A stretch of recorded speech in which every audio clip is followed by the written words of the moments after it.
Many modern day financial educators emphasize that eliminating Starbucks from your diet will somehow result in making you rich someday. This seems to have beef given that coffee and restaurant food in general seems quite expensive, but how much of a difference does a small, regular habit like this actually make?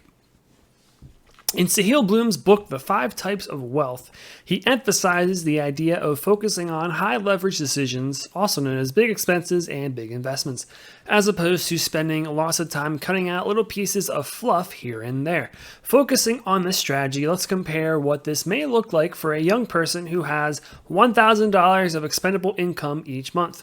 For those who are unaware, expendable is just another term for extra or money left over after paying all living expenses. Let's assume this young person enjoyed their Starbucks or whatever local chain they support, shout out to the local coffee stores, you guys rock, on a daily basis every day before work.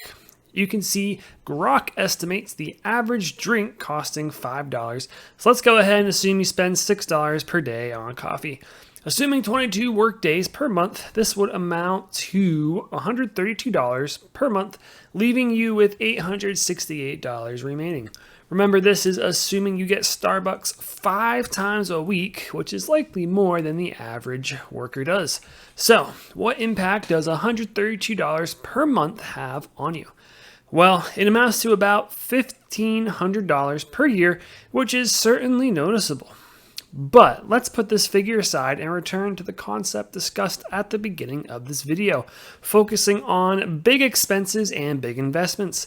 Person A in this video kept all of their expendable spending money each month and decided to put it away into a savings account that pays 4% APR and is hoping to save up enough to afford a 20% down payment on a home someday, a common practice taught by financial educators. Person B in this video spends $132 per month on coffee they enjoy and also likes to splurge on some other things as well. At the end of the month, they only have $500 left. However, they took the time to study Bitcoin and have been steadily investing their $500 of excess cash per month into the coin over the last 3 years. So, this takes us to the big question. Who is better off? In this example, we are going to backtrack 3 years and see where each individual is at. Keep in mind, person A is very frugal and a big saver. Person B is less frugal, spends more money, has only half the amount of money left over at the end of each month, but also is a more passionate investor. Let's dive in. Frugal person A has been sacrificing her lifestyle to put aside as much money as possible, and is even wise enough to save her money in a high-yielding savings account that pays 4% APR. When she started saving up for a down payment on a home 3 years ago, the median price for a starter home in America was just $225,000, meaning a down payment of 20% would amount to $45,000. So, after 3 years of saving $1,000 per month in a high-yield savings account, using the nifty interest calculator from calculator.net, person A has right around $38,000, which is indeed close to their required down payment.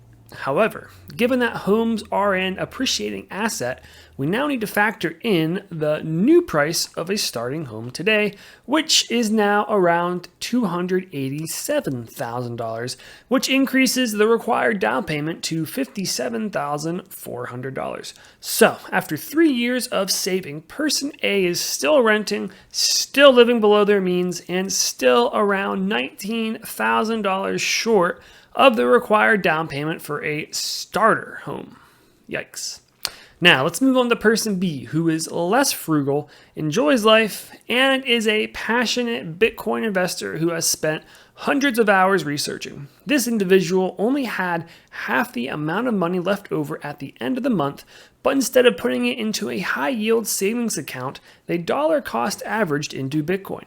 Now, the big question, after 3 years, how much money are they sitting on? Well, using the Bitcoin dollar cost average calculator, we can see they are sitting on a whopping $56,000. Compared to frugal person A, this is around 66% more despite not living below their means. Wow. So, what is the verdict of all of this? As it turns out, Bloom is onto something when he discusses the concept of focusing on high leverage, large money plays as opposed to small and minute decisions. Now, keep in mind, if person B was to leverage more of their money into investments each month by cutting down excess spending, their returns would compound accordingly, and is certainly not a bad play. However, the stronger emphasis is on what your long-term game plan is and what decisions are actually going to make a major impact on your life. In other words, spending $1,500 per year on Starbucks is a drop in the bucket when your investment portfolio is kicking butt and taking names. This leads us ultimately back to the common theme of Rich Dad himself. Savers are losers, and in a debt-based monetary system that we live in, investors essentially will always win over in the long haul. Friendly disclosure, this is not financial advice. Cheers.